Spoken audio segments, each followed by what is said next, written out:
Mi nombre es Dolores Ramírez, y a mis 72 años creía haberlo visto todo. La vida me había enseñado que los números no mienten, y que la contabilidad, al final del día, es el lenguaje de la verdad. Pero la mañana de aquel sábado, en el vestíbulo de mi edificio, me enfrenté a una ecuación que no lograba resolver.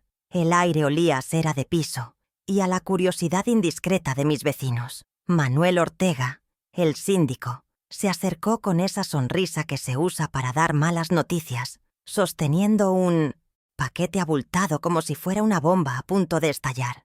Varios residentes fingían revisar su correo, pero sus oídos estaban completamente sintonizados con nuestra conversación, esperando el drama matutino que les alegraría el fin de semana. Doña Dolores, qué pena, pero el servicio de paquetería devolvió esto para Carlos, dijo Manuel, su voz un murmullo conspirador. La dirección que dejó, en la calle del Bosque 450, dice que ya no reciben paquetes a nombre de él. ¿No le avisó que se volvió a mudar hace 2 meses?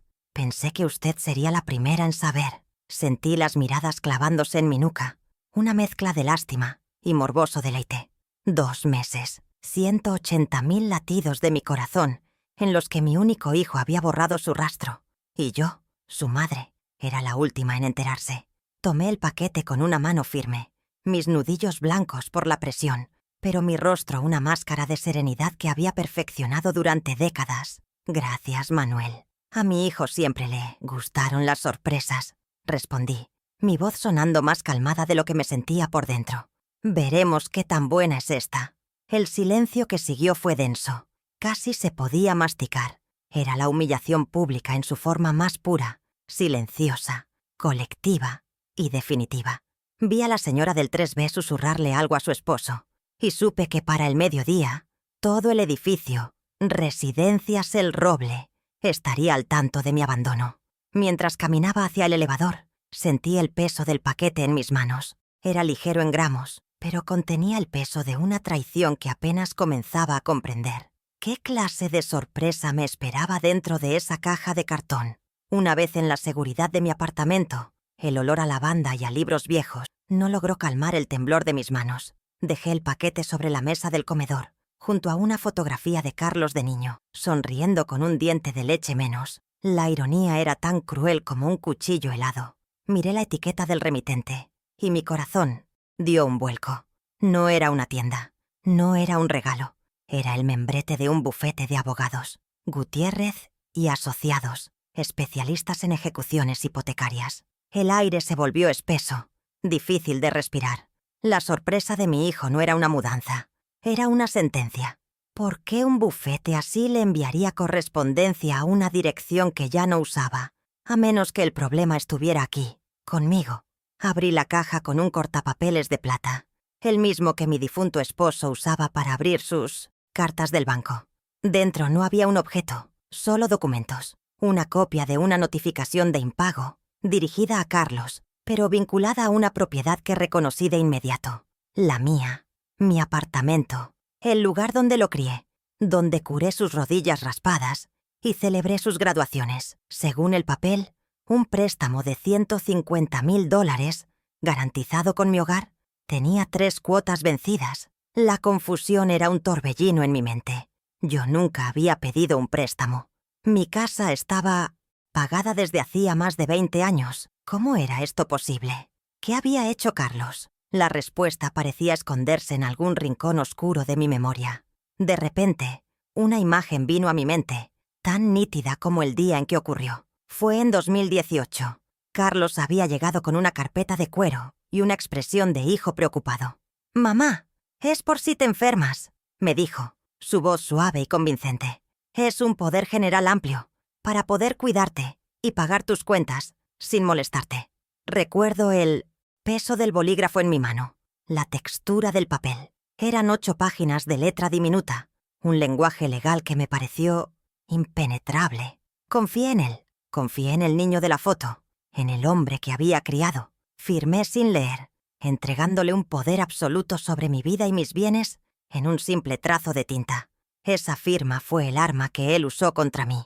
Corrí hacia la pequeña caja fuerte que guardaba detrás de unos libros de contabilidad de Dostoyevsky. un lugar que nadie tocaría.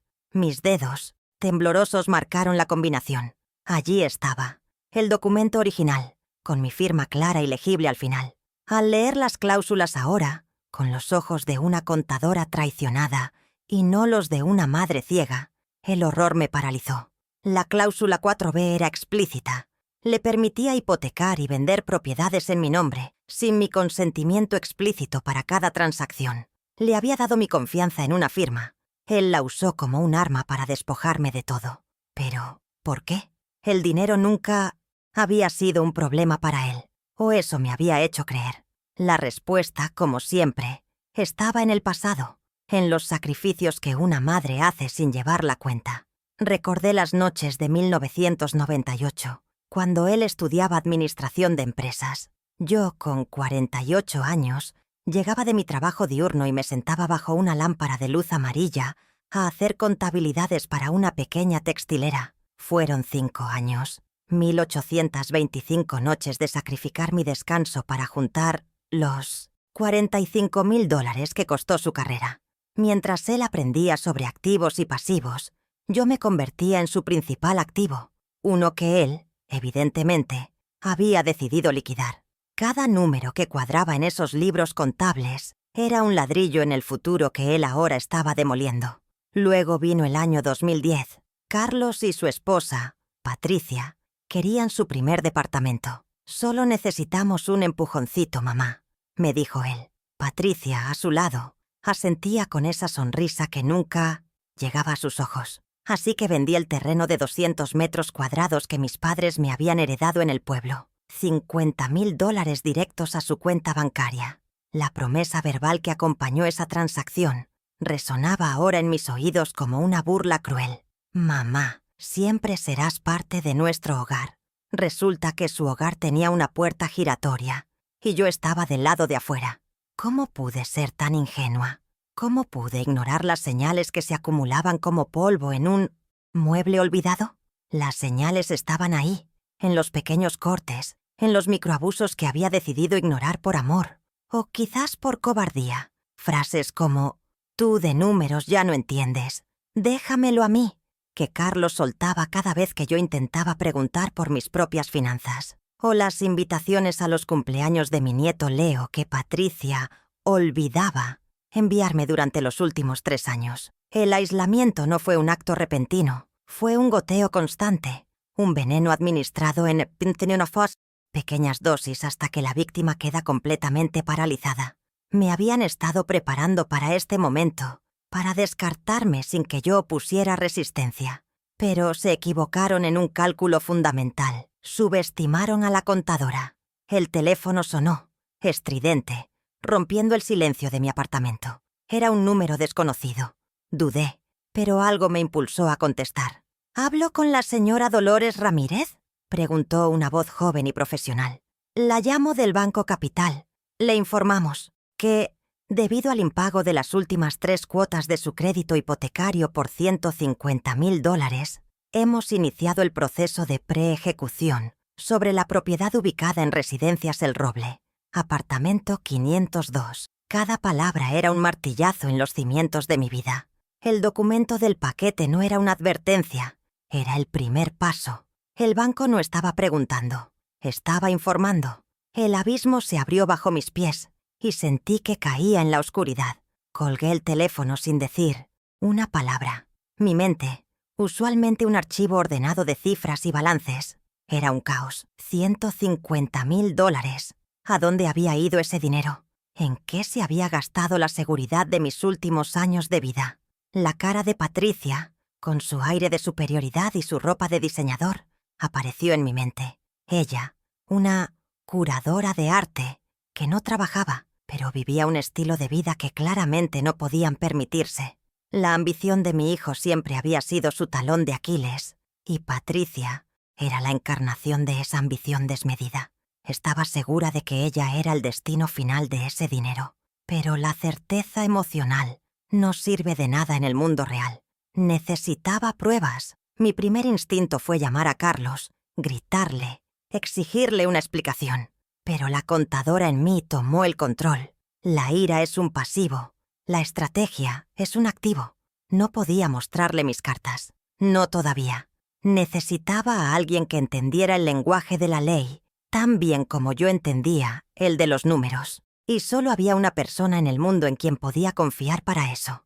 Busqué en mi vieja agenda de contactos, la de papel, la que olía a tiempo y a recuerdos. Allí estaba su nombre, Esteban Cruz, abogado jubilado, el mejor amigo de mi difunto esposo, un hombre cuya integridad era tan sólida como las leyes que defendía. Marqué su número, mi única esperanza. Esteban me recibió en su despacho, un santuario de libros y madera oscura que olía a sabiduría y a café recién hecho. A sus 68 años, tenía una mirada que parecía leer más allá de las palabras. Le conté todo, desde el paquete en el vestíbulo hasta la llamada del banco. Mi voz un hilo monótono para no quebrarme.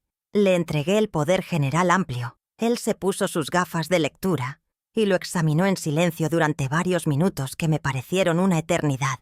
Finalmente levantó la vista y su expresión era una mezcla de compasión y furia contenida. «Dolores», dijo, su voz grave y serena, «le entregaste las llaves de tu reino. Esta cláusula le permite hacer exactamente lo que hizo. No quiero venganza, Esteban. Quiero justicia», le dije, mi voz recuperando su firmeza. Hay una diferencia contable enorme entre ambas. Una leve sonrisa se dibujó en sus labios. «Me gusta esa forma de verlo, Dolores. La justicia es un balance, y el de ustedes está completamente desajustado. Lo primero que necesitamos son los extractos bancarios completos de ese préstamo. Necesitamos seguir el rastro del dinero». Me explicó el procedimiento, cómo podíamos solicitarlos como parte interesada y legítima propietaria. Por primera vez en días, sentí una chispa de poder. El miedo empezaba a dar paso a una fría y calculadora determinación. La partida de ajedrez había comenzado, y yo estaba lista para mover mi primera pieza. Con la ayuda de Esteban, obtuvimos los extractos bancarios una semana después. Estábamos en su oficina, y él desplegó las hojas impresas sobre su escritorio. Mi dedo siguió la línea de la transacción principal. El 15 de marzo de 2021, un único pago de $150,000 fue transferido desde la cuenta del préstamo a una cuenta corporativa. El nombre del beneficiario me heló la sangre, aunque ya lo esperaba. Gómez Art Projects S.A., la empresa de Patricia. La prueba era irrefutable. Una línea negra sobre un fondo blanco que conectaba el fraude directamente con mi nuera. «El dinero no miente, Dolores», dijo Esteban suavemente. «Solo cambia de manos». Y esas manos estaban manchadas. Mientras observaba el extracto, un nuevo rumor llegó a mis oídos a través de una llamada de mi prima. «Dolores, ¿estás bien? Carlos y Patricia me contaron que estás un poco confundida últimamente, que estás perdiendo la memoria, firmando cualquier cosa». La audacia de su estrategia me dejó sin aliento. No solo me estaban robando, sino que estaban destruyendo mi reputación, sentando las bases para declararme incompetente. Querían quitarme mi casa, mi dinero y, finalmente, mi voz. El folleto de una lujosa residencia para ancianos que Patricia había dejado casualmente en mi mesa de centro la semana anterior cobró un nuevo y siniestro significado. No era una sugerencia, era una amenaza. La ira que sentí fue fría y afilada como el acero. Ya no se trataba solo de dinero, se trataba de mi dignidad, de mi libertad. Fue entonces cuando pensé en mi nieto, Leo. A sus 16 años era un genio de la tecnología, un chico silencioso y observador que siempre parecía incómodo con la frialdad artificial de sus padres. Lo llamé con el pretexto de que necesitaba ayuda con mi computadora. Vino esa misma tarde. Mientras le explicaba mi problema, lo observé. Había una distancia entre él y sus padres, una decencia innata que ellos carecían. Le conté una versión suavizada de la historia, enfocándome en mi preocupación por unos movimientos extraños en mis cuentas. No lo presioné, solo sembré una semilla de duda. Leo se quedó pensativo. «Abuela, ¿puedo usar la computadora de casa? Hay un historial de acceso que podría revisar». Le di mi bendición, sin saber qué esperaría encontrar. 2 días después, Leo llegó a mi casa, pálido y con una memoria USB en la mano. Abuela, tienes que ver esto. Conectó el dispositivo a mi laptop. En la pantalla aparecieron correos electrónicos recuperados de la papelera de la computadora familiar. Eran entre mi hijo Carlos y un ejecutivo del banco. Carlos se hacía pasar por mí, usando una dirección de correo electrónico creada para tal fin: dolores.ramirez.consultas@gmail.com. El cinismo era abrumador. Robó mi dinero, mi casa y hasta mi nombre. El correo más devastador era uno que contenía un archivo adjunto. «Adjunto mi identificación para la aprobación final del crédito», escribió Carlos, haciéndose pasar por mí. Y allí estaba, escaneada, mi cédula de identidad, la misma que yo le había dado para un trámite de la pensión. Había usado mi confianza como una herramienta para cada paso de su fraude. Imprimimos cada correo. Las hojas de papel se sentían como sentencias en mis manos. Esteban las revisó más tarde, asintiendo lentamente. «Esto es fraude documental y suplantación de identidad. Es más grave de lo que pensábamos. Cada prueba que acumulábamos era un clavo más en el ataúd de su engaño. Pero faltaba la pieza final, su propia confesión». Esteban me explicó que, en nuestro estado, era legal grabar una conversación telefónica si una de las partes, en este caso, yo, consentía. Era arriesgado. Necesitaba que Carlos admitiera su culpabilidad sin darse cuenta de que estaba siendo grabado. Pasé una noche entera ensayando mi papel, el de la madre preocupada y confundida que solo quiere entender para ayudar. Mi voz debía tener el temblor justo, la dosis exacta de vulnerabilidad para bajar sus defensas. Al día siguiente, con el software de grabación activado en mi teléfono y Esteban escuchando en silencio a mi lado en su oficina, marqué el número de mi hijo. El corazón me latía con la fuerza de un martillo contra un yunque. «Carlos, hijo», comencé, mi voz teñida de una falsa fragilidad. «El banco me llamó. Estoy tan asustada.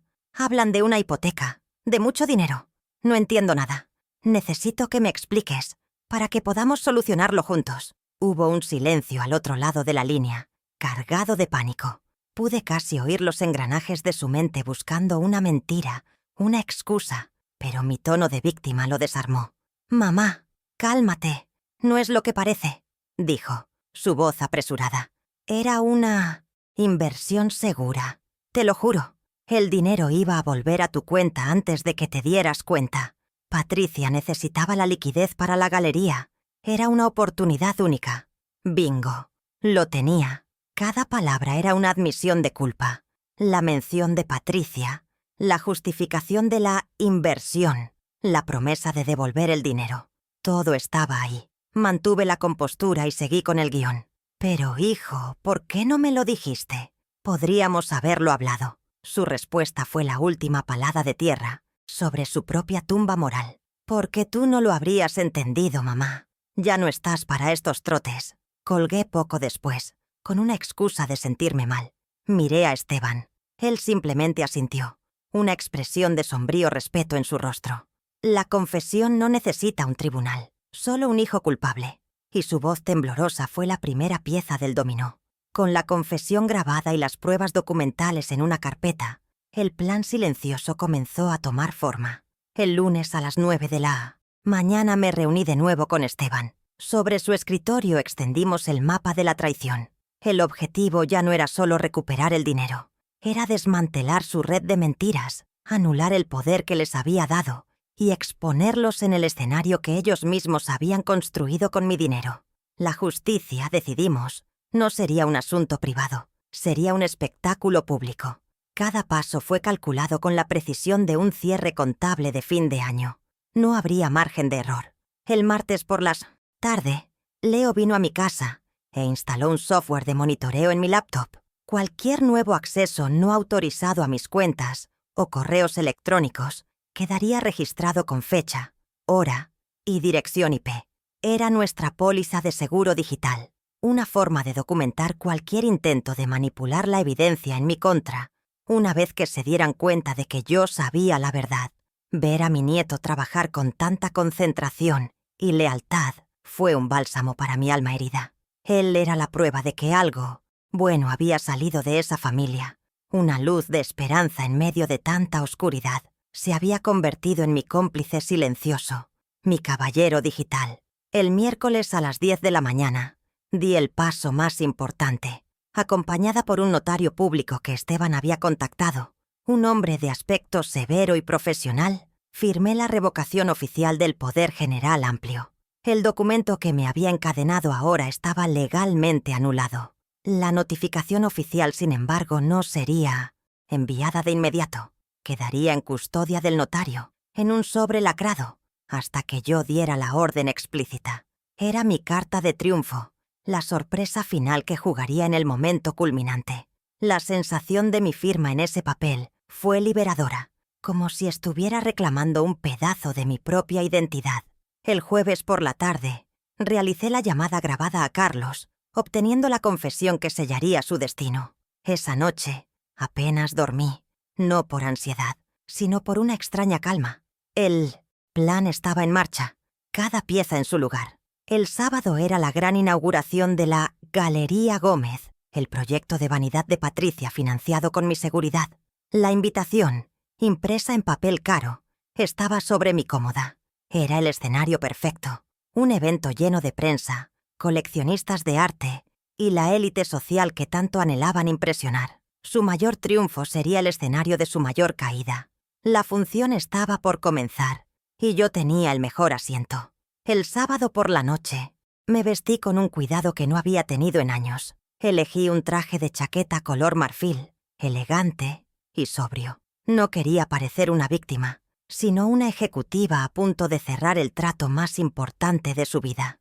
En mi bolso, en lugar de un monedero y un pañuelo, llevaba una tablet cargada con los archivos de audio y las imágenes de los documentos, y un pequeño sobre que contenía una copia de la revocación del poder. Al mirarme al espejo, no vi a una anciana frágil y abandonada. Vi a Dolores Ramírez, contadora pública, una mujer que entendía el valor de cada centavo y el costo de cada traición. Estaba lista. Llegué a la galería a las 7:30 en punto. El lugar era exactamente como lo había imaginado. Un espacio enorme, blanco y minimalista, diseñado para hacer que la gente se sintiera pobre e inculta. Las paredes estaban adornadas con obras de arte pretenciosas y carísimas. Los invitados, un mar de rostros estirados por el botox y joyas deslumbrantes, sostenían copas de champán y hablaban en susurros. Vi a Carlos y Patricia en el centro de todo, sonriendo, recibiendo felicitaciones. Parecían los reyes de un mundo falso, construido sobre cimientos de mentiras. Mi presencia no pareció registrarse al principio. Yo era solo una anciana más, invisible para ellos. Encontré un lugar discreto cerca del pequeño escenario, donde se darían los discursos. Observé a la multitud. Reconocí a un par de periodistas de sociales y al director de un importante banco de inversión, Asian Sa, quien Patricia había señalado como su principal patrocinador. Cada persona presente era un testigo, un jurado en el tribunal de la opinión pública, que yo estaba a punto de convocar. La humillación que sufrí en el vestíbulo de mi edificio fue presenciada por un puñado de vecinos. La que ellos estaban a punto de sufrir sería presenciada por toda la ciudad. La simetría de la situación era, contablemente, perfecta. El balance estaba a punto de ser restaurado. Patricia subió al escenario, radiante, con un vestido rojo que probablemente costaba más que mi pensión de un año. Tomó el micrófono y comenzó su discurso. Habló de pasión, de sacrificio, de perseguir los sueños sin importar los obstáculos. La ironía era tan espesa que casi podía saborearla. Cada palabra era una mentira, y yo tenía los recibos para probarlo. La escuché terminar su perorata con una frase sobre la importancia del apoyo familiar incondicional. El público aplaudió cortésmente.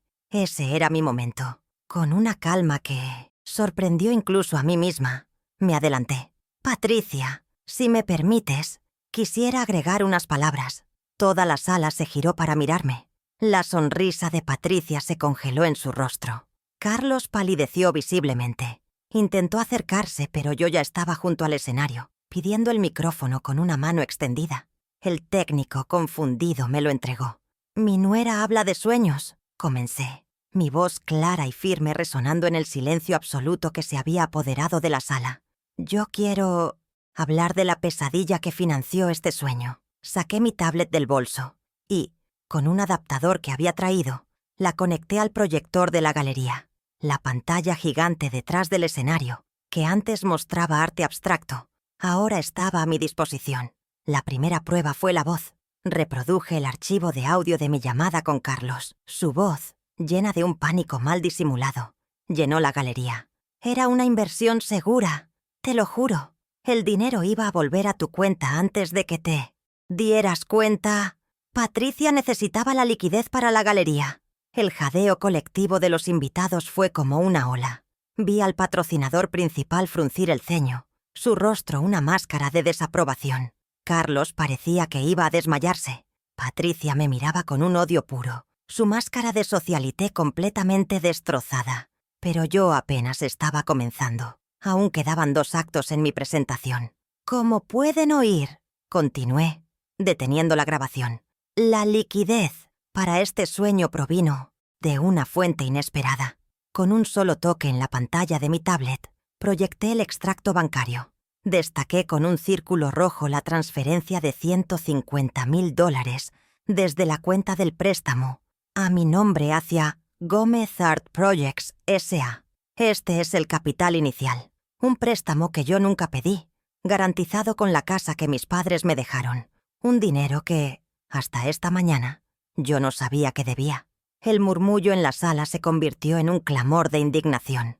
La gente sacaba sus teléfonos, grabando el escándalo en tiempo real. En ese preciso instante, como si estuviera coreografiado, 2 hombres con trajes impecables entraron en la galería. Eran los oficiales de justicia que Esteban había contratado. Se movieron con una elegancia letal a través de la multitud que se apartaba a su paso. Uno de ellos se dirigió directamente a Carlos y le entregó un sobre. «Señor Ramírez, se le notifica la revocación del poder general otorgado por la señora Dolores Ramírez. Ya no tiene usted autoridad legal sobre sus bienes». El segundo oficial se acercó a una temblorosa Patricia y le entregó otro documento. «Señora Gómez, se le notifica una orden de embargo preventivo sobre las obras y activos de esta galería, hasta que se aclare el origen fraudulento de su capital». El caos estalló. Patricia comenzó a gritar que era una mentira, que yo era una vieja senil y vengativa,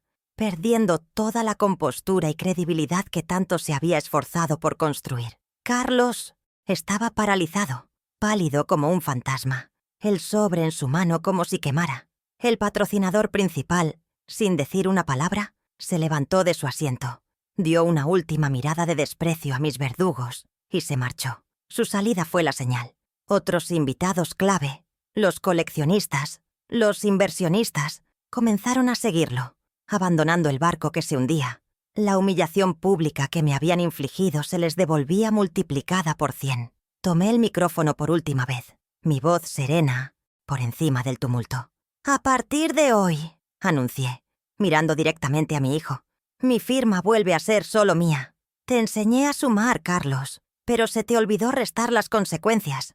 Esta es tu lección». Dejé el micrófono sobre el escenario y me di la vuelta. Caminé hacia la salida con la espalda recta, sin mirar atrás. No necesitaba ver el final del desastre.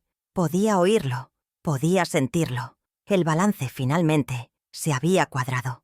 La deuda estaba saldada, no con dinero, sino con la moneda más cara de todas, la reputación. Un mes después, mi vida había encontrado un nuevo y tranquilo equilibrio. El escándalo de la Galería Fantasma, como la bautizó la prensa, fue la comidilla de la ciudad durante semanas. El banco, enfrentado a un fraude evidente y a la mala publicidad, cooperó para anular el préstamo y limpiar mi historial. La galería de Patricia nunca abrió sus puertas. Las obras embargadas apenas cubrieron los costos legales iniciales. Carlos perdió su trabajo en la inmobiliaria de lujo. Su caída fue tan rápida y espectacular como su ascenso había sido falso. El teléfono sonó una tarde. Era él. Su voz era la de un hombre roto. «Mamá, lo siento», balbuceó. «Perdóname. Lo he perdido todo. Necesito ayuda. Necesito dinero». Escuché su petición y por un momento el viejo instinto maternal amenazó con aflorar. Pero la Dolores que contestó el teléfono ya no era la misma. Era una mujer que había aprendido a trazar líneas contables, no solo en los libros, sino en su propia vida. «El perdón es un proceso, Carlos», le respondí con una calma inquebrantable. «El dinero ya no es tu asunto. Si quieres ver a tu nieto, puedes visitarlo en mi casa los domingos, de 4 a 5 de la tarde. Llama antes para confirmar». Colgué el teléfono. Estable. Mi nombre es Dolores Ramírez, y a mis 72 años creía haberlo visto todo. La vida me había enseñado que los números no mienten, y que la contabilidad, al final del día, es el lenguaje universal de la verdad. Pero la mañana de aquel sábado, en el vestíbulo de mi edificio, Residencias El Roble, me enfrenté a una ecuación que no lograba resolver. El aire olía a cera de piso recién pulida y a la curiosidad indiscreta de mis vecinos. Manuel Ortega, el síndico, se acercó con esa sonrisa que se usa para dar malas noticias, sosteniendo un sobre abultado como si fuera una bomba a punto de estallar. Varios residentes fingían revisar su correo, pero sus oídos estaban completamente sintonizados con nuestra conversación, esperando el drama matutino que les alegraría el fin de semana. «Doña Dolores, qué pena, pero el servicio de paquetería devolvió esto para Carlos», dijo Manuel, su voz un murmullo conspirador que resonó en el silencio del vestíbulo. «La dirección que dejó, en la calle del Bosque 450, dice que ya no reciben paquetes a nombre de él. ¿No le avisó que se volvió a mudar hace 2 meses? Pensé que usted sería la primera en saber». Sentí las miradas clavándose en mi nuca. Una mezcla de lástima y morboso deleite. 2 meses. 180.000 latidos de mi corazón, en los que mi único hijo había borrado su rastro. Y yo, su madre, era la última en enterarse. La humillación era un veneno frío que se extendía por mis venas, pero mis manos permanecieron firmes. Tomé el paquete con una mano firme, mis nudillos blancos por la presión, pero mi rostro una máscara de serenidad que había perfeccionado durante décadas de auditorías complicadas. «Gracias, Manuel. A mi hijo siempre le gustaron las sorpresas», respondí, mi voz sonando más calmada de lo que me sentía por dentro. Cada sílaba una declaración de control. «Veremos qué tan buena es esta». El silencio que siguió fue denso. Casi se podía masticar. Vi a la señora del 3B susurrarle algo a su esposo, y supe que para el mediodía todo el edificio estaría al tanto de mi abandono. La vergüenza pública era un activo que ellos disfrutaban, y yo acababa de convertirme en su inversión más rentable del día. Mientras caminaba hacia el elevador, sentí el peso del paquete en mis manos. Era ligero en gramos, pero contenía el peso de una traición que apenas comenzaba a comprender. Fue entonces cuando mi mirada se detuvo en la etiqueta del remitente. Mis ojos, acostumbrados a la letra pequeña de los contratos, no tardaron en enfocar el membrete. No era una tienda, no era un regalo de un amigo. Eran las palabras impresas con una formalidad escalofriante. Gutiérrez y Asociados, especialistas en ejecuciones hipotecarias. El corazón me dio un vuelco. El frío del vestíbulo se metió en mis huesos. ¿Qué clase de sorpresa implicaría un bufete de abogados de ese calibre? El ascensor llegó, y sus puertas se cerraron como el telón de un acto humillante. Una vez en la seguridad de mi apartamento, el olor a lavanda y a libros viejos no logró calmar el temblor que ahora sí me permitía sentir en mis manos. Dejé el paquete sobre la mesa del comedor, junto a una fotografía de Carlos de niño, sonriendo con un diente de leche. Menos.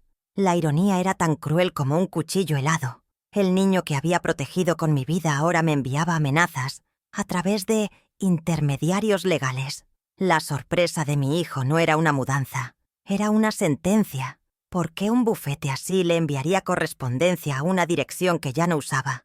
A menos que el verdadero problema estuviera aquí, en mi hogar, conmigo.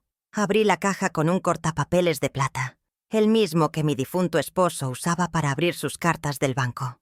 Dentro, no, había un objeto, solo documentos, una copia de una notificación de impago, dirigida a Carlos, pero vinculada a una propiedad que reconocí de inmediato. La mía, mi apartamento, el lugar donde lo crié, donde curé sus rodillas raspadas y celebré sus graduaciones. Según el papel, un préstamo de $150.000, garantizado con mi hogar, tenía 3 cuotas vencidas. La confusión era un torbellino en mi mente. Yo nunca había pedido un préstamo. Mi casa estaba pagada desde hacía más de 20 años. ¿Cómo era esto posible? ¿Qué había hecho Carlos? De repente una imagen vino a mi mente, tan nítida como el día en que ocurrió. Hace apenas 4 años, en 2018. Carlos había llegado con una carpeta de cuero y una expresión de hijo preocupado. «Mamá, es por si te enfermas», me dijo, su voz suave y convincente. «Es un poder general amplio, para poder cuidarte y pagar tus cuentas sin molestarte». Recuerdo el peso del bolígrafo en mi mano, la textura del papel. Eran 8 páginas de letra diminuta, un lenguaje legal que me pareció impenetrable. Confié en él, confié en el niño de la foto, en el hombre que había criado. Firmé sin leer, entregándole un poder absoluto sobre mi vida y mis bienes en un simple trazo de tinta. Le había dado las llaves de mi reino y él acababa de cambiar la cerradura. Esa firma fue el arma que él usó contra mí. Corrí hacia la pequeña caja fuerte que guardaba detrás de unos libros de contabilidad de Dostoyevsky, un lugar que nadie tocaría. Mis dedos, temblorosos, marcaron la combinación. Allí estaba, el documento original, con mi firma clara y legible al final. Al leer las cláusulas ahora, con los ojos de una contadora traicionada y no los de una madre ciega, el horror me paralizó. La cláusula 4b era explícita. Le permitía hipotecar y vender propiedades en mi nombre, sin mi consentimiento explícito para cada transacción. Le había dado mi confianza en una firma. Él la usó como un arma para despojarme de todo. Pero, ¿por qué? El dinero nunca había sido un problema para él, o eso me había hecho creer.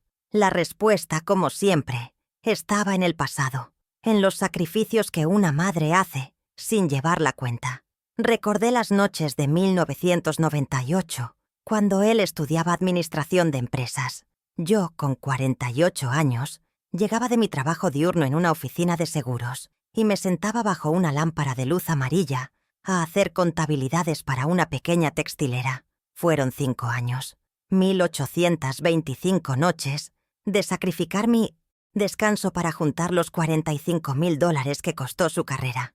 El olor a papel viejo y el zumbido de la calculadora eran la banda sonora de mi amor. Mientras él aprendía sobre activos y pasivos en aulas con aire acondicionado, yo me convertía en su principal activo, uno que él, evidentemente, había decidido liquidar sin la menor depreciación emocional. Cada número que cuadraba en esos libros contables era un ladrillo en el futuro que él ahora estaba demoliendo. Recuerdo el peso del cansancio en mis párpados, la forma en que mis ojos ardían a las 2 de la mañana, pero la imagen de su diploma me mantenía despierta. Cuando finalmente se graduó, su orgullo era mi recompensa. Sostuvo ese título como si fuera un trofeo ganado únicamente por su esfuerzo. Y yo aplaudí desde la multitud, una patrocinadora anónima de su éxito. Pensé que esa inversión, la más grande de mi vida hasta entonces, le había enseñado el valor del trabajo duro. ¡Qué equivocada estaba! Solo le enseñó que siempre habría alguien dispuesto a pagar sus cuentas, sin hacer preguntas. Luego vino el año 2010. Carlos y su esposa, Patricia, querían su primer departamento. «Solo necesitamos un empujoncito, mamá», me dijo él durante una cena de domingo. Patricia, a su lado, asentía con esa sonrisa que nunca llegaba a sus ojos, una sonrisa que parecía calculada para medir mi generosidad. Así que vendí el terreno de 200 metros cuadrados que mis padres me habían heredado en el pueblo. No era una simple propiedad. Era el lugar donde mi padre soñaba construir una cabaña, el último pedazo tangible de mis raíces. Lo vendí por $50,000, que transferí directamente a su cuenta bancaria. La promesa verbal que acompañó esa transacción resonaba ahora en mis oídos como una burla cruel. «Mamá, siempre serás parte de nuestro hogar». Resulta que su hogar tenía una puerta giratoria y yo estaba del lado de afuera. Ese empujoncito se convirtió en un abismo que nos separó.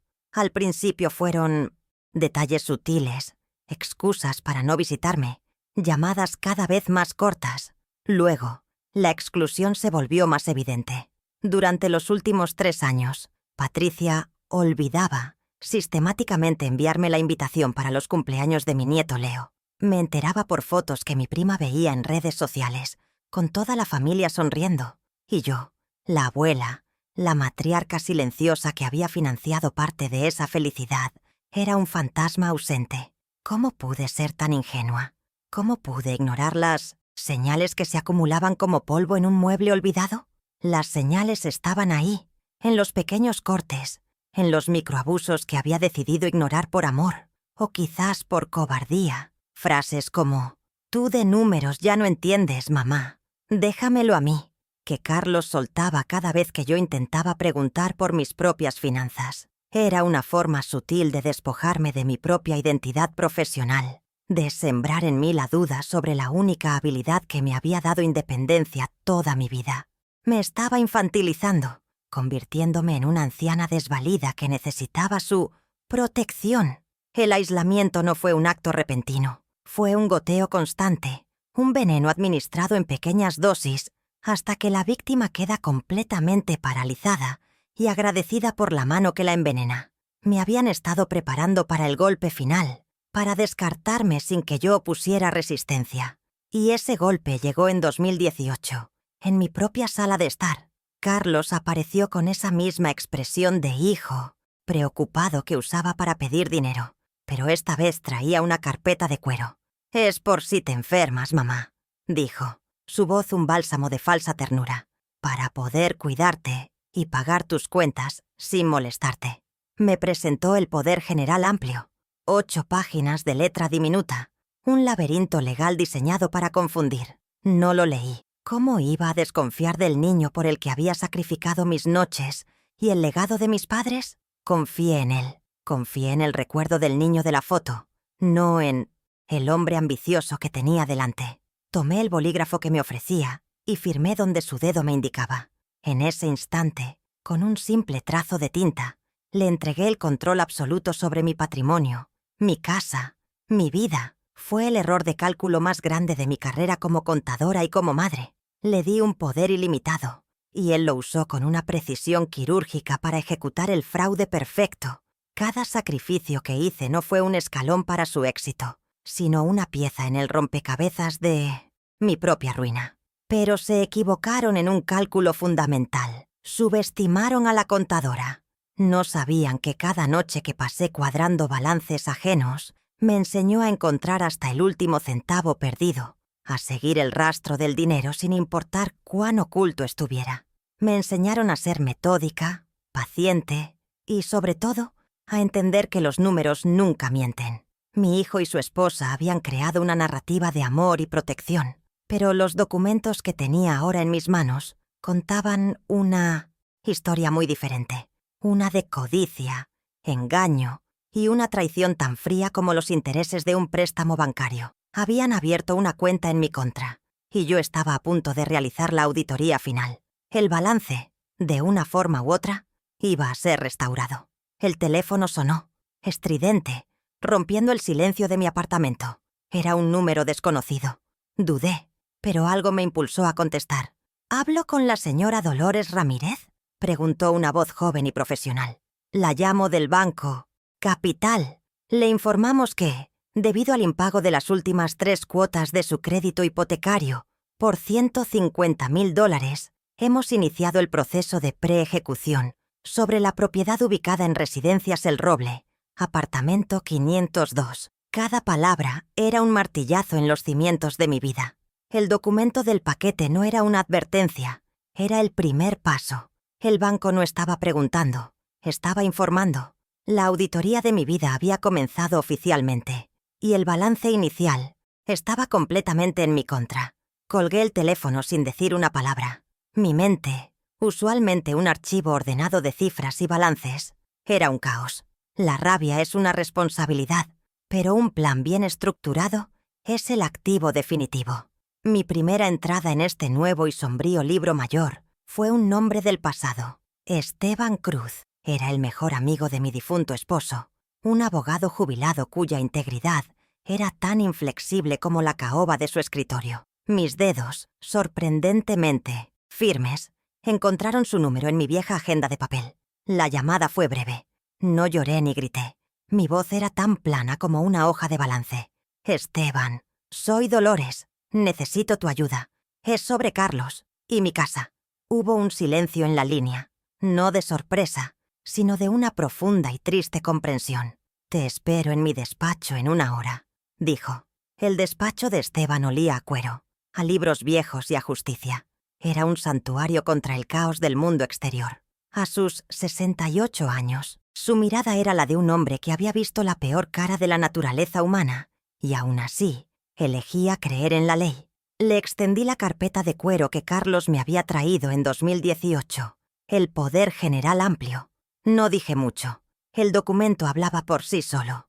Lo tomó con la delicadeza de un forense examinando una prueba crucial. Se puso sus gafas de lectura, y el único sonido en la habitación fue el suave susurro del papel mientras pasaba las 8 páginas. Sentí que el tiempo se detenía, que mi futuro entero pendía del veredicto que él estaba a punto de pronunciar. ¿Era yo una víctima o una tonta que había firmado su propia sentencia? Finalmente, Esteban se detuvo en la 4ª página. Con la punta de su pluma, señaló la cláusula 4b. «Aquí está, Dolores», dijo, su voz grave resonando en el silencio. «Le diste la autoridad para hipotecar, grabar, vender y de cualquier otro modo enajenar bienes inmuebles en tu nombre, sin necesidad de tu consentimiento específico para cada acto». Levantó la vista por encima de sus gafas, y su expresión era una mezcla de furia y compasión. «Le entregaste las llaves de tu reino, y él no dudó en usarlas». La verdad, tan clara y brutal, me golpeó con la fuerza de un portazo. No había sido un error, ni una confusión. Fue un acto deliberado, amparado en la letra pequeña que yo, por amor ciego, no me molesté en leer. Le di mi confianza en una firma. Él la usó como un arma. «Esto no lo invalida todo», continuó Esteban, su tono cambiando de analítico a estratégico. «Abusó de tu confianza, y eso se puede probar. Pero para luchar contra un documento, necesitamos más documentos. Necesitamos el rastro del dinero». Me explicó el procedimiento para solicitar al Banco Capital los extractos completos del préstamo. Como propietaria legítima de la garantía, mi casa tenía derecho a ver cada movimiento. Por primera vez en días, el torbellino de pánico en mi mente comenzó a ordenarse en columnas de «debe» y «haber». El miedo se estaba transformando en una fría y calculadora determinación. La partida de ajedrez había comenzado, y aunque mi oponente me había quitado a la reina, yo todavía tenía todas las demás piezas y un conocimiento profundo del tablero. 1 semana después, los extractos bancarios llegaron en un sobre sellado a la oficina de Esteban. Los desplegó sobre su escritorio como un mapa de guerra.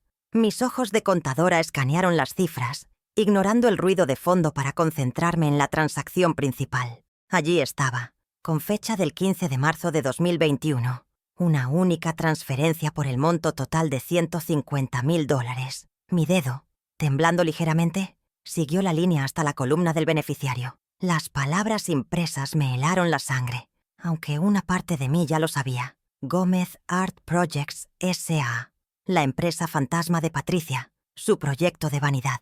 La prueba era irrefutable. Una línea negra sobre un fondo blanco que conectaba el fraude directamente con mi nuera. Ella no era una cómplice, era la arquitecta. «El dinero no miente, Dolores», dijo Esteban suavemente, observando mi reacción. «Solo cambia de manos, y estas manos, las de Patricia, estaban manchadas con la tinta de mi ruina. Esta prueba era crucial. Ya no se trataba de un hijo desesperado tomando una mala decisión. Esto era una conspiración premeditada entre marido y mujer. Usaron mi nombre para financiar su estilo de vida, para construir su castillo de apariencias sobre los cimientos de mi hogar. El extracto bancario no era solo un papel, era la prueba de su codicia conjunta, la factura de su traición. Ahora tenía el qué y el quién. Lo que necesitaba a continuación era el cómo lo habían hecho sin levantar sospechas en el banco. Y para eso necesitaría una ayuda inesperada. Mientras Esteban preparaba la siguiente fase legal, el ataque se volvió personal. Recibí una llamada de mi prima. «Dolores, ¿estás bien? Carlos y Patricia me contaron que estás un poco confundida últimamente, que estás perdiendo la memoria, firmando cualquier cosa». La audacia de su estrategia me dejó sin aliento. Estaban sentando las bases para declararme incompetente. Fue entonces cuando pensé en mi nieto, Leo. A sus 16 años, era un genio silencioso de la tecnología. Lo llamé con el pretexto de que mi computadora actuaba de forma extraña. Vino esa misma tarde, y mientras fingía explicarle mi problema, le conté una versión suavizada de mis preocupaciones financieras. No lo presioné, solo sembré una semilla de duda. Él me escuchó con una seriedad que desmentía su edad. 2 días después, Leo apareció en mi puerta, pálido y con una memoria USB en la mano. «Abuela, tienes que ver esto», dijo en voz baja. Conectó el dispositivo a mi laptop. En la pantalla aparecieron correos electrónicos recuperados de la papelera de la computadora familiar. Eran entre mi hijo Carlos y un ejecutivo del banco. Carlos se hacía pasar por mí, usando una dirección de correo electrónico creada para tal fin: dolores.ramirez.consultas@gmail.com. El cinismo era abrumador. El correo más devastador contenía un archivo adjunto. «Adjunto mi identificación para la aprobación final del crédito», escribió Carlos, haciéndose pasar por mí. Y allí estaba, escaneada, mi cédula de identidad. Imprimimos cada correo. Las hojas de papel se sentían como sentencias en mis manos. Robó mi dinero, mi casa y hasta mi nombre. Con los correos impresos en la carpeta, junto al poder y los extractos, Esteban me miró con sombrío respeto. «Tenemos un caso sólido de fraude documental y suplantación de identidad», afirmó. «Pero nos falta una cosa, su propia voz admitiéndolo. Sería el golpe de gracia». Me explicó que, en nuestro estado, era legal grabar una conversación telefónica si una de las partes, en este caso yo, consentía. Era arriesgado. Necesitaba que Carlos admitiera su culpabilidad sin darse cuenta. Pasé toda la noche del miércoles ensayando mi papel, el de la madre asustada y confundida que solo quiere entender para ayudar. Mi voz debía tener el temblor justo, la dosis exacta de vulnerabilidad para bajar sus defensas. No era una actuación, era una auditoría emocional, y yo estaba a punto de cerrar las cuentas. Al día siguiente, jueves por la tarde, estaba en la oficina de Esteban. Él activó el software de grabación en mi teléfono y se sentó en silencio, escuchando a través de un auricular. Mi corazón latía con la fuerza de un martillo contra un yunque. Marqué su número. «Carlos, hijo», comencé, mi voz teñida de una falsa fragilidad que me costó el alma producir. El banco me llamó. «Estoy tan asustada. Hablan de una hipoteca». Su pánico fue inmediato. «Mamá, cálmate. No es lo que parece», dijo, su voz apresurada. Y entonces cayó en la trampa. Era una inversión segura, te lo juro. El dinero iba a volver a tu cuenta antes de que te dieras cuenta. Patricia necesitaba la liquidez para la galería. Era una oportunidad única. Bingo. La confesión no necesita un tribunal, solo un hijo culpable. Con la confesión grabada, teníamos un arsenal. Pero Esteban, siempre meticuloso, sospechaba que faltaba una pieza. Para que el banco aprobara una hipoteca tan grande solo con el poder, Carlos debió presentar más garantías de que tú estabas de acuerdo y que él controlaba la propiedad a largo plazo, razonó. Siguiendo su instinto, solicitamos al banco una copia completa del expediente del préstamo, no solo los extractos. El paquete de documentos llegó el viernes por la mañana.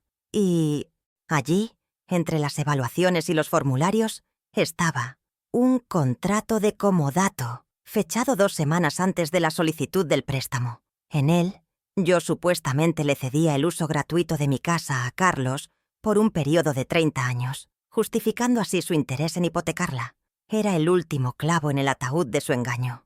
El lunes, a las 9 de la mañana, el despacho de Esteban Cruz se convirtió en nuestro cuartel general. Sobre la superficie de caoba pulida, extendimos el mapa de la traición, el poder general amplio, los extractos bancarios con la transferencia a Gómez Art Projects S.A., los correos electrónicos impresos que Leo había recuperado y, finalmente, el contrato de comodato con mi firma falsificada. Era un ecosistema de engaño, cada documento una pieza interconectada de la misma mentira. Mi mente de contadora, entrenada para encontrar patrones, vio la narrativa completa. «No quiero una simple restitución, Esteban», le dije, mi voz tranquila pero afilada. Quiero una auditoría completa, pública y final. El objetivo no es solo recuperar el dinero, es desmantelar el poder que les di y exponer la estructura de su fraude en el escenario que ellos mismos construyeron. Esteban asintió lentamente, una sombría admiración en sus ojos. Una estrategia audaz, Dolores. La ley nos ampara, pero la opinión pública será nuestra mejor arma. Carlos y Patricia viven de las apariencias. Su reputación es su activo más valioso. Trazamos el plan con la precisión de cirujanos. El momento clave sería la inauguración de la galería, el sábado. Era el escenario perfecto. Un teatro construido con mi dinero, lleno de la gente cuyo respeto ellos más anhelaban. Esteban se encargaría de coordinar a los oficiales de justicia para que entregaran las notificaciones en el momento culminante, transformando una celebración en una ejecución pública. No sería una confrontación desordenada, sino una presentación de hechos, fría e irrefutable. La justicia, a veces, necesita una audiencia para ser verdaderamente efectiva. Yo seré quien presente las pruebas, insistí, tomando el control de la narrativa. Esta historia comenzó con mi firma, una firma dada con confianza ciega. Debe terminar con mi voz, una voz que presenta la verdad con absoluta claridad. Esteban estuvo de acuerdo. Pasamos el resto de la mañana organizando la evidencia en una secuencia lógica y devastadora para una presentación digital. Primero, la confesión grabada de Carlos para capturar la atención. Segundo, el rastro del dinero para establecer el motivo. Tercero, la intervención legal para demostrar las consecuencias inmediatas. Cada paso estaba diseñado para escalar la tensión y no dejarles escapatoria. Al salir de su oficina, el miedo que me había paralizado durante días se había transmutado en una energía gélida y concentrada. El plan silencioso estaba en marcha. El martes por la tarde, mi apartamento se llenó con la presencia tranquilizadora de mi nieto. Leo llegó con su mochila cargada de cables y una seriedad que superaba sus 16 años. Mientras instalaba el software de monitoreo en mi laptop, le observé trabajar. Sus dedos se movían con una destreza asombrosa sobre el teclado, sus ojos fijos en la pantalla. Había una decencia innata en él, una integridad que sus padres habían intercambiado por joyas y apariencias. En ese momento sentí una mezcla de profundo orgullo y una tristeza inmensa. Él era el daño colateral de su codicia, pero también la prueba viviente de que algo bueno había sobrevivido en nuestra familia. Se había convertido, sin que yo se lo pidiera, en mi cómplice más leal, mi caballero digital.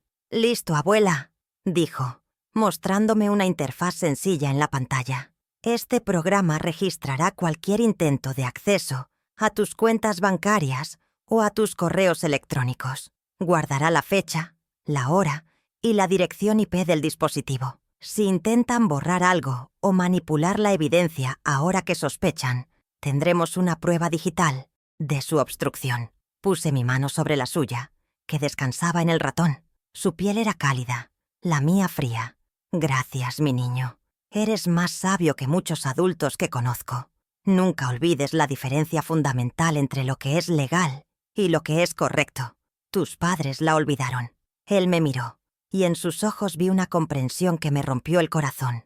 No necesitaba explicarle más. Él ya sabía. El miércoles a las 10 de la mañana, entré en la notaría del señor Figueroa, un espacio solemne que olía a papel antiguo y a verdades inmutables. Esteban caminaba a mi lado, su presencia un ancla de seguridad. El notario, un hombre de unos 60 años con un rostro severo y gafas de montura de carey, nos hizo pasar a una sala forrada de libros de leyes. Sobre la mesa reposaba el documento, la revocación del poder general amplio y especial. A diferencia de la primera vez, esta vez leí cada una de las 3 páginas. Cada cláusula era una cadena que se rompía. Cada frase, un muro que se levantaba para proteger lo que quedaba de mi patrimonio y mi autonomía. El lenguaje legal ya no me parecía impenetrable. Ahora lo veía como lo que era, un arma que podía usarse para defender o para atacar. Tomé la pluma que el señor Figueroa me ofreció. El peso del instrumento en mi mano se sentía distinto. Ya no era el bolígrafo ligero con el que firmé mi sentencia, sino una pluma fuente pesada, de tinta negra y definitiva. Mi firma sobre el papel fue firme, sin el más mínimo temblor. Era un acto de anulación, pero se sentía como un acto de creación. Estaba creando una nueva versión de mí misma, una que no volvería a ceder su poder. Observé cómo el notario colocaba el documento firmado y las notificaciones oficiales para Carlos y el banco en un sobre de manila grueso. Lo selló con un lacre rojo y lo marcó con su sello. «Este sobre permanecerá en mi caja fuerte, señora Ramírez», dijo con voz grave. «Esperaré su llamada el sábado por la noche para proceder con su entrega. El jueves, por la tarde, a las 6 en punto, me encontré de nuevo en el despacho de Esteban para el acto más difícil de todo el plan, la llamada telefónica. Sentada frente a su escritorio, con el teléfono en modo altavoz y el software de grabación activado, sentí un nudo de hielo en el estómago. Una parte de mí, la madre, se resistía. Quería proteger a ese niño de la foto, al hijo que había criado. Pero la contadora, la mujer traicionada, sabía que esta era una auditoría necesaria.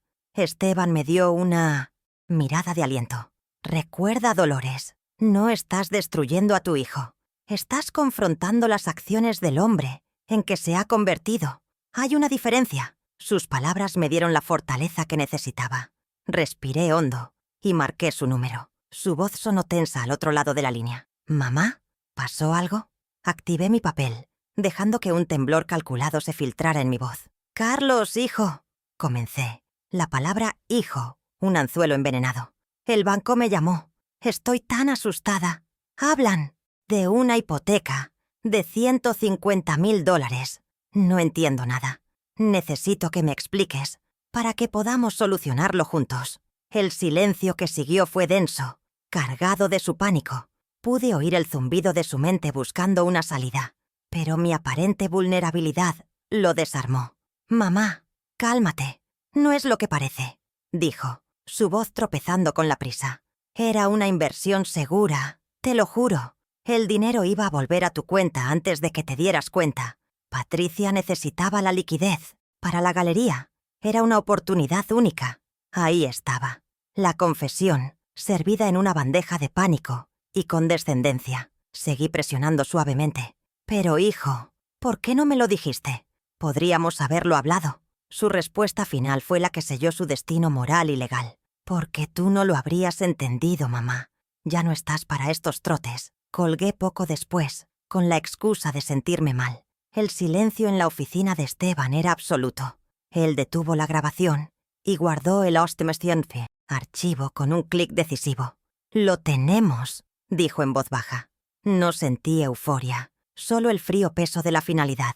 La voz temblorosa de mi hijo, tan llena de mentiras y un desprecio mal disimulado, fue la primera pieza del dominó. Y yo sabía, con la certeza de un balance perfectamente cuadrado, que el resto caería el sábado. El viernes fue un día de silencio estratégico. No hablé con nadie. Pasé la mañana ordenando mis archivos financieros, no los actuales, sino los históricos. Saqué las viejas carpetas que contenían los recibos de su matrícula universitaria, pagados con mis noches en vela. Encontré la escritura de la venta del terreno de mis padres. No los miré con nostalgia, sino con la fría objetividad de una auditora que revisa transacciones pasadas para cerrar un ciclo. Cada papel era un registro de un activo emocional que yo había invertido y que había sido malversado. Estaba cerrando la cuenta de mi maternidad incondicional, archivando las emociones para dar paso a la claridad de los hechos. Era mi respiro táctico, la calma antes de la tormenta que yo misma iba a desatar. El sábado por la noche, la preparación fue un ritual. A las 6:30, puse sobre mi cama el traje de chaqueta color marfil. Era un traje de luto y de renacimiento, el mismo que usé en el funeral de mi esposo. Lo elegí deliberadamente. Era mi armadura, un símbolo de dignidad y resistencia silenciosa. Metódicamente preparé mi bolso de mano, que esa noche no llevaría un monedero, sino un arsenal. La tablet, cargada al 100%, con un único archivo en el escritorio. Auditoría final. Gómez Art Projects. Dentro, las pruebas estaban organizadas en carpetas numeradas. Al lado, una copia de la revocación del poder que Esteban me había preparado. Al mirarme al espejo no vi a una anciana frágil. Vi a la ejecutiva a punto de presidir la junta más importante de su vida. Llegué a la galería a las 7:30 en punto. El lugar era un monumento a la vanidad de Patricia, un espacio inmaculado y minimalista en la zona más cara de la ciudad, con paredes tan blancas que dolían a la vista y obras de arte que gritaban su precio. Los invitados eran un desfile de sonrisas falsas, joyas ostentosas y copas de champán. En el centro de todo, como reyes de un imperio de cartón, estaban Carlos y Patricia, recibiendo elogios, ajenos a la tormenta que se cernía sobre ellos. Mi llegada pasó desapercibida. Para ellos, yo era una figura del pasado, un mueble viejo en el desván de sus vidas. Esa invisibilidad, la misma que habían cultivado para aislarme, era ahora mi mayor ventaja táctica. Encontré un lugar discreto cerca del pequeño podio, al lado de una columna que me ocultaba parcialmente. Desde allí, tenía una vista perfecta de la sala.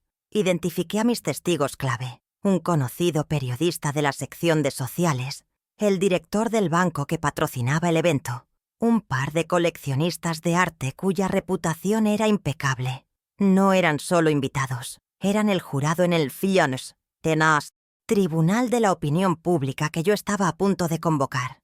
La humillación que sufrí en el vestíbulo de mi edificio fue privada, íntima. La que ellos estaban a punto de sufrir sería un espectáculo inolvidable. Sentí una calma profunda, la serenidad de quien ha revisado los números una y otra vez y sabe que el resultado es inevitable. La función estaba por comenzar y yo tenía el mejor asiento de la casa.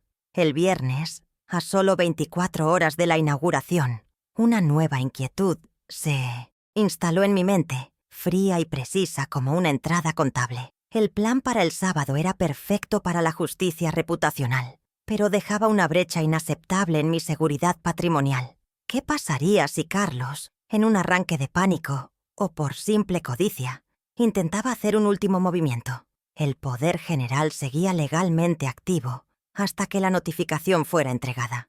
No podía permitir que mi casa, mi único refugio, permaneciera vulnerable un minuto más. La contadora en mí se rebeló ante la idea de dejar una cuenta tan importante sin auditar hasta el último momento.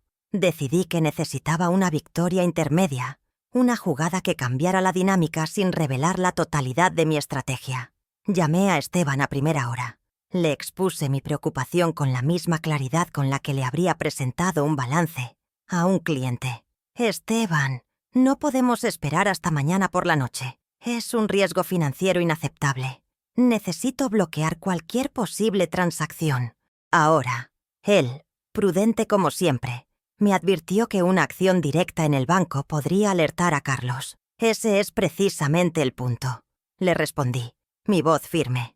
«Quiero que sepa que el tablero ha cambiado, pero no quiero que vea todas las piezas. Quiero que llegue a su gran noche con miedo, no con certezas. La incertidumbre es un pasivo que consume el capital emocional, y él está a punto de declararse en bancarrota». Hubo un silencio, y luego la voz de Esteban, teñida de admiración. «A veces olvido que no estoy hablando con una víctima, sino con una auditora. Nos vemos en el banco en una hora». La sucursal principal del Banco Capital era un templo de cristal y acero, diseñado para intimidar.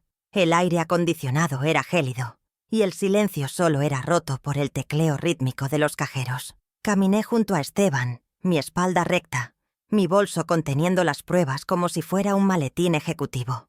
No éramos un abogado y su cliente anciana. Éramos un equipo de auditoría a punto de realizar una inspección sorpresa. Nos dirigimos al escritorio del gerente de sucursal, un hombre de unos 40 años, llamado Ricardo Valenzuela, cuyo nombre figuraba en los correos que Leo había recuperado. Su sonrisa profesional se tensó ligeramente al vernos. Una microexpresión de reconocimiento que no se me escapó. Sabía quién era yo, o al menos la versión de mí que Carlos le había vendido. «Señor Valenzuela, mi nombre es Dolores Ramírez», comencé, mi voz serena pero inquebrantable. «Estoy aquí para discutir una discrepancia en mis cuentas, una discrepancia de $150,000. Coloqué sobre su escritorio de vidrio una copia de la notificación de preejecución hipotecaria. Su mirada pasó del papel a mi rostro, buscando signos de la confusión senil de la que Carlos seguramente le había hablado. No los encontró. En su lugar, vio la mirada de una mujer que había pasado 40 años de su vida encontrando errores en los libros de otros. La sonrisa desapareció por completo, reemplazada por una máscara de cautela profesional. Señora Ramírez, entiendo su preocupación. Permítame revisar su expediente. Su hijo, el señor Carlos Ramírez, ha estado manejando sus asuntos. Mi hijo, le interrumpí suavemente, pero con una finalidad que detuvo sus palabras. Ha estado manejando sus propios intereses usando mi nombre. Y este banco, al parecer, se lo ha permitido. Saqué la siguiente prueba. Los extractos bancarios. Con mi dedo índice, señalé la transferencia a Gómez Art Projects S.A. ¿Cuál es el protocolo de diligencia debida de este banco al aprobar un préstamo garantizado por la propiedad de una mujer de 72 años cuando el capital se transfiere íntegramente a una empresa de nueva creación propiedad de su nuera? Es una pregunta contable básica, señor Valenzuela. Activo por pasivo. ¿Dónde está la garantía para el prestamista original? Es decir, yo. Su rostro comenzó a perder color. La pregunta no era una queja, era una acusación de negligencia. Él tartamudeó algo sobre las comunicaciones directas, sobre los correos electrónicos que confirmaban mi autorización. Era la trampa que yo esperaba que activara. Con un movimiento lento y deliberado, saqué la pila de correos impresos que Leo había recuperado. Los deslicé sobre el escritorio hacia él. ¿Se refiere a estos correos, señor Valenzuela? Enviados desde la dirección dolores.ramirez@consultas.email.com. Le informo que yo no he usado una computadora en 5 años y que mi única dirección de correo electrónico, desde 1998, termina en mailclassic.com. Lo que tiene frente a usted no es una autorización, es la prueba de un fraude de suplantación de identidad que este banco no detectó, o peor aún, ignoró. El silencio que siguió fue absoluto. La pequeña victoria estaba consumada. El gerente nos miró a Esteban y a mí, su arrogancia profesional desmoronándose en tiempo real. Ahora éramos nosotros quienes teníamos el control de la conversación. Esteban, hasta ese momento un observador silencioso, tomó la palabra, su voz de abogado resonando con autoridad. Mi cliente exige 2 cosas de inmediato. Primero, un bloqueo administrativo inmediato sobre todas las cuentas, propiedades y líneas de crédito a su nombre, para prevenir cualquier transacción futura. Segundo, la apertura de una investigación interna de fraude, y queremos una copia por escrito y sellada de la recepción de esta denuncia formal, aquí y ahora. No era una petición, era una orden, respaldada por una montaña de evidencia irrefutable. Valenzuela, pálido y sudoroso, asintió sin decir una palabra y se levantó para hacer las llamadas necesarias. Mientras esperábamos, sentí una oleada de poder, no de euforia, sino de equilibrio restaurado. Había entrado en ese banco como una víctima en los papeles, una anciana a punto de perder su casa. Saldría de allí como lo que siempre había sido. Dolores Ramírez, contadora, una mujer que entiende el lenguaje del dinero y el costo de la traición. Vi a Valenzuela al otro lado de la sala, hablando por teléfono con urgencia, su rostro una mezcla de pánico y furia. Estaba claro que no solo hablaba con el departamento legal, estaba informando a su cliente preferencial, mi hijo, que el juego había cambiado. La pequeña victoria no era solo haber bloqueado mis cuentas, era haber encendido la mecha de la paranoia en mi adversario, justo antes de la batalla final. Después de 20 minutos que parecieron una eternidad para él y un tranquilo momento de contemplación para mí, Valenzuela regresó con un documento. Era una hoja con el membrete del banco, confirmando la recepción de mi denuncia de fraude y el bloqueo inmediato de mis activos. Lo leí 2 veces, verificando cada palabra. Luego se lo pasé a Esteban, quien asintió. «Gracias por su cooperación, señor Valenzuela», dije, mi voz sin rastro de ironía. «Espero que la investigación interna sea tan exhaustiva como la nuestra». Nos levantamos para irnos, dejando al gerente en medio de las ruinas de su mañana. Habíamos ganado una batalla crucial, asegurando el flanco financiero antes del asalto final. Al salir del banco, el aire de la ciudad me pareció más ligero, más respirable. El sol se abría paso entre las nubes grises. Esteban me miró, una rara sonrisa en sus labios. «Sabes que lo llamará de inmediato, ¿verdad? Carlos sabrá que estuviste aquí». Me detuve en la acera y miré los autos pasar, un río de vidas indiferentes a mi pequeño drama. «Lo sé», respondí con una calma que me sorprendió a mí misma. «El pánico es un mal consejero financiero, Esteban, y mi hijo está a punto de entrar en pánico, justo a tiempo para su gran noche. Que se pregunte toda la noche qué sé y qué voy a hacer». La anticipación, a veces, es un interés compuesto que puede llevar a la quiebra. Patricia subió al podio, radiante bajo los focos, con un vestido rojo escarlata que probablemente costó más que mi pensión de un año entero. Tomó el micrófono con una familiaridad ensayada y comenzó su discurso. Habló de pasión, de sacrificio, de cómo había superado innumerables obstáculos para hacer realidad su sueño. Cada palabra era una falsedad pulida, una mentira envuelta en el celofán de la inspiración. La escuché hablar sobre la importancia del apoyo familiar incondicional, y una sonrisa helada se dibujó en mis labios, invisible para la multitud que aplaudía cortésmente. Su mirada se cruzó con la mía por un instante, y vi un destello de triunfo condescendiente. No sabía que estaba aplaudiendo el inicio de su propio final. Ese era mi momento, la entrada contable que equilibraría todo. Con una calma que sorprendió incluso a mí misma, di un paso adelante desde la sombra de la columna. El murmullo de las conversaciones se detuvo mientras avanzaba hacia el podio.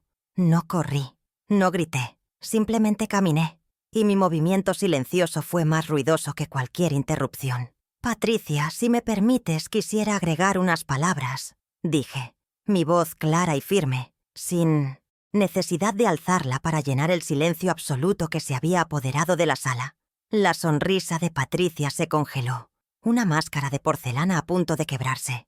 Carlos, entre los invitados, palideció visiblemente, su copa de champán temblando en su mano. Intentó acercarse, pero ya era tarde. El técnico de sonido, confundido, me entregó el micrófono, obedeciendo a una autoridad que no entendía pero que no se atrevía a desafiar. Sostuve el micrófono, su peso frío y metálico en mi mano. Era el cetro del poder, y por primera vez en años estaba en mis manos. «Mi nuera habla de sueños», comencé, mi voz resonando con una serenidad que desmentía la tormenta que estaba a punto de desatar. «Yo quiero hablar de la pesadilla que financió este sueño». Las miradas de los invitados pasaron de la confusión a una intensa curiosidad. Saqué mi tablet del bolso y, con un pequeño adaptador que había traído, la conecté al proyector de la galería. La pantalla gigante detrás del podio, que segundos antes mostraba el logotipo de Galería Gómez, parpadeó y se convirtió en el escritorio de mi dispositivo. El aire se cargó de una tensión eléctrica, la promesa de un escándalo que nadie quería perderse.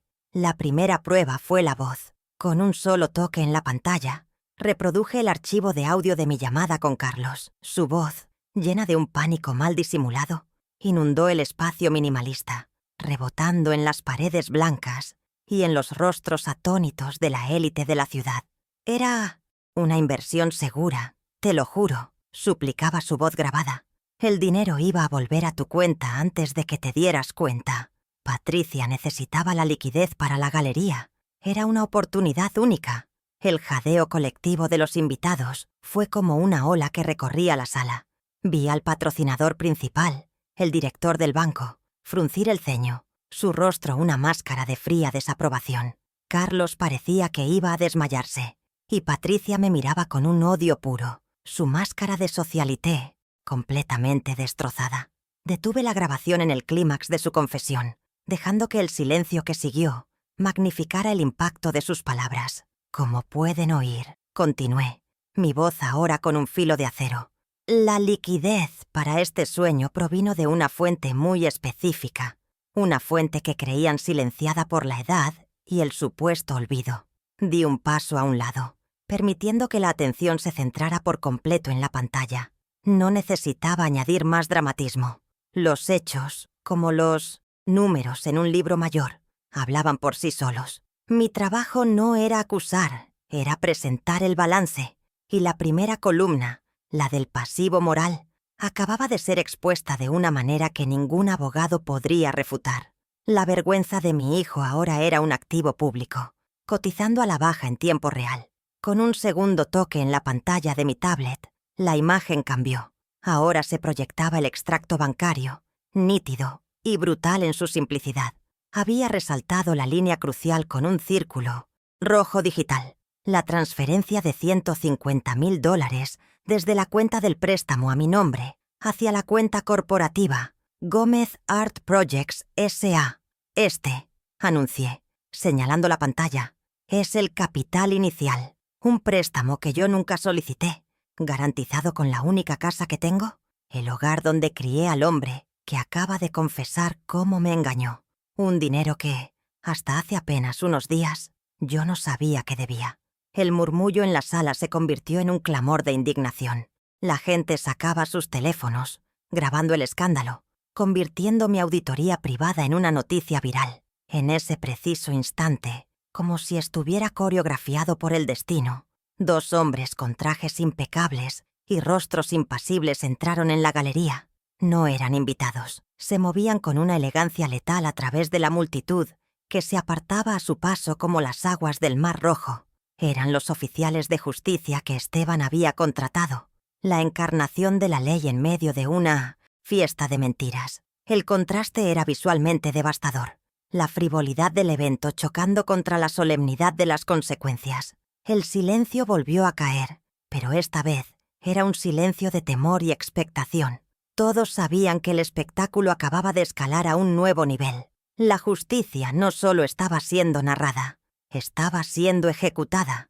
Uno de los oficiales se dirigió directamente hacia un Carlos paralizado. Con un movimiento profesional, le entregó un sobre grueso con membrete. «Oficial, señor Carlos Ramírez», dijo el oficial, su voz clara y sin emociones. «Se le notifica formalmente la revocación inmediata del poder general otorgado por la señora Dolores Ramírez, con fecha de hoy. A partir de este momento, ya no tiene usted ninguna autoridad legal sobre sus bienes o asuntos». Carlos tomó el sobre como si quemara. No lo abrió. Se quedó allí, de pie, una estatua de humillación.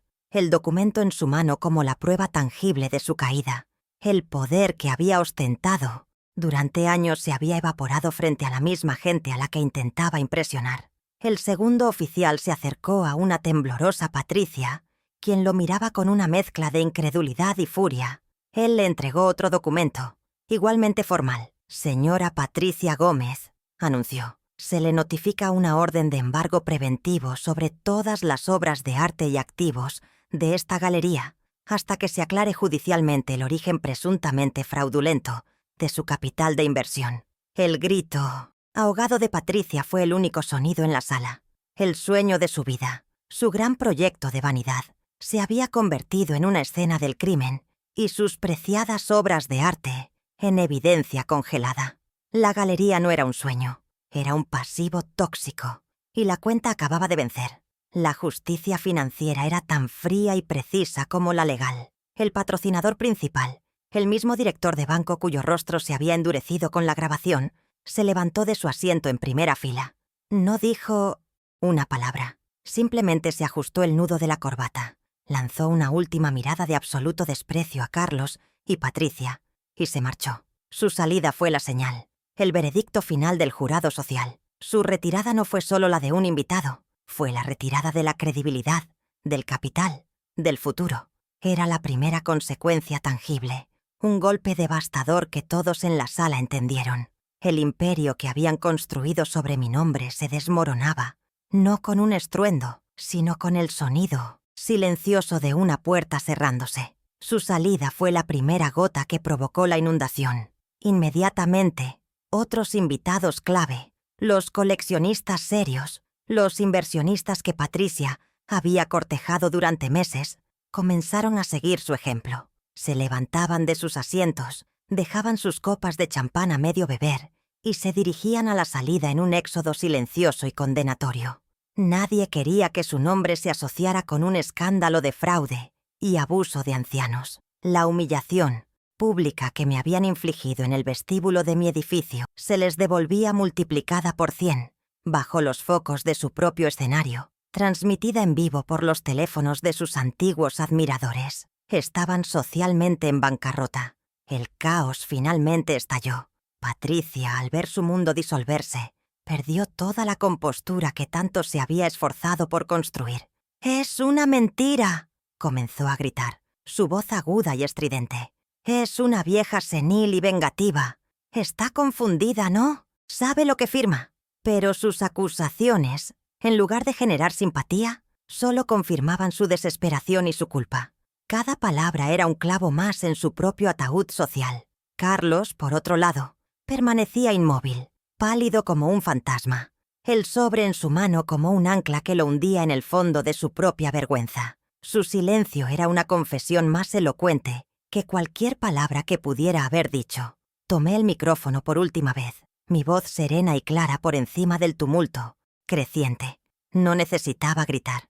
La verdad ya había hecho su trabajo. Miré directamente a mi hijo, no con odio, sino con la fría claridad de una contadora que cierra un libro de cuentas deficitario. «A partir de hoy», anuncié, y cada palabra fue una sentencia. «Mi firma vuelve a ser solo mía. Te enseñé a sumar, Carlos, pero se te olvidó restar las consecuencias». Hice una pausa, dejando que la lección final se asentara en el aire viciado de la galería. «Esta es tu lección. El balance, finalmente, está cuadrado. La deuda no era de dinero, era de dignidad, y acababa de ser saldada». Dejé el micrófono sobre el podio con un suave clic. El sonido fue definitivo, el punto final de una era de abuso y silencio. Me di la vuelta y caminé hacia la salida con la espalda recta, sin mirar atrás.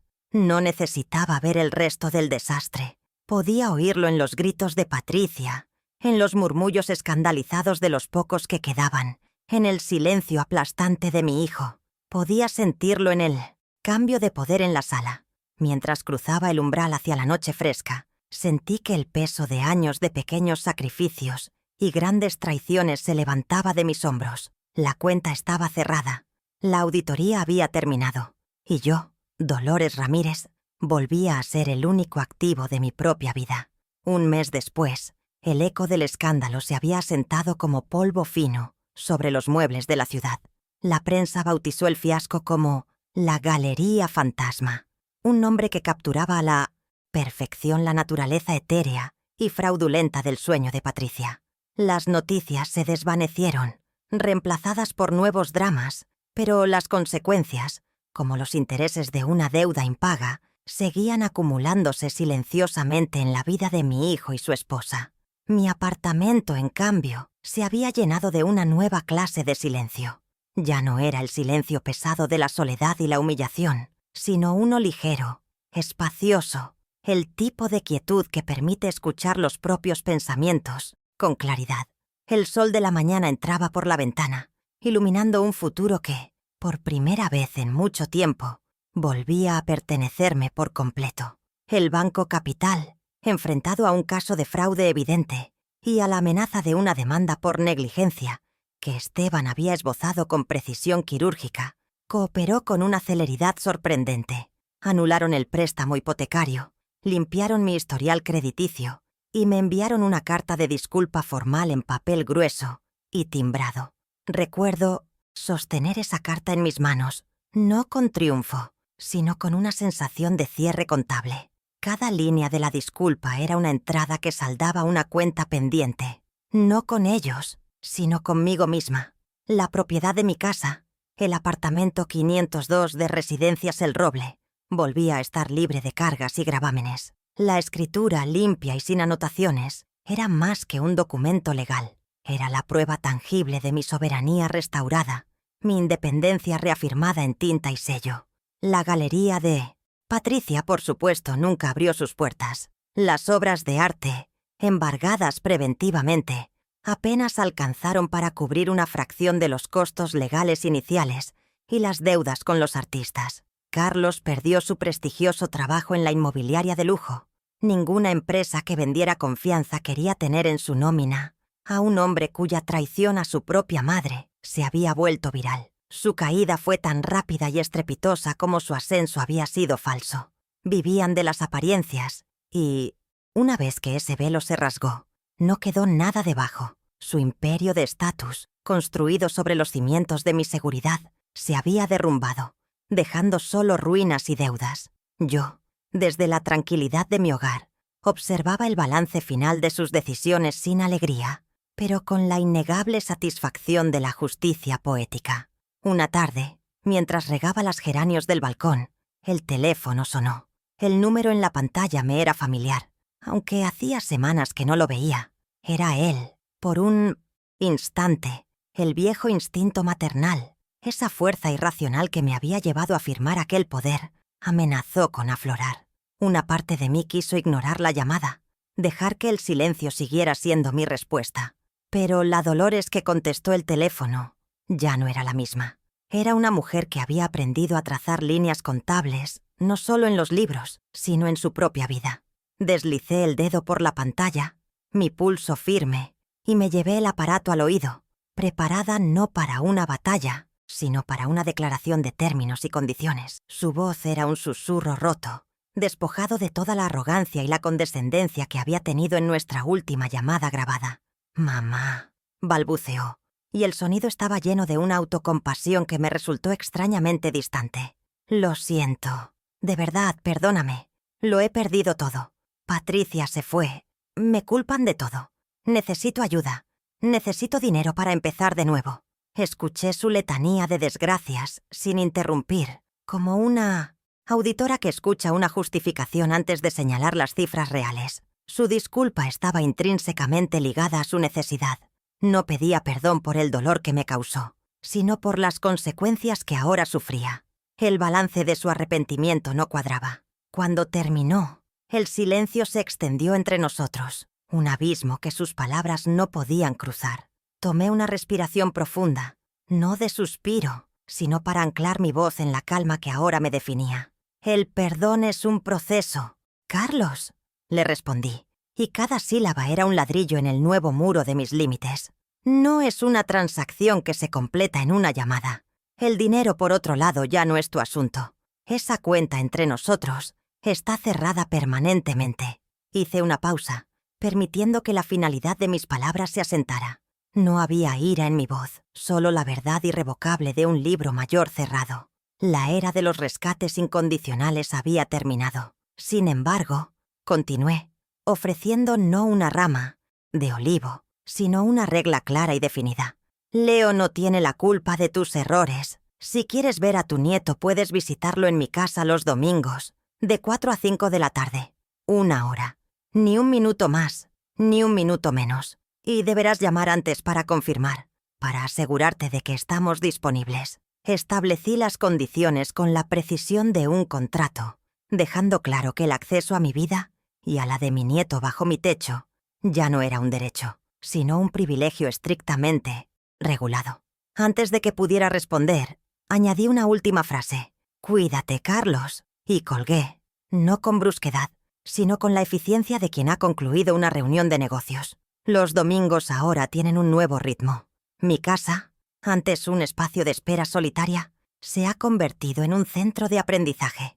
Leo viene cada semana, no por obligación, sino con un entusiasmo genuino que me llena el alma. Hemos despejado la vieja mesa del comedor, que ya no sostiene documentos de traición, sino libros de contabilidad y estados financieros. En el jardín, bajo la sombra del viejo roble que da nombre a nuestro edificio, le enseño los principios que han regido mi vida.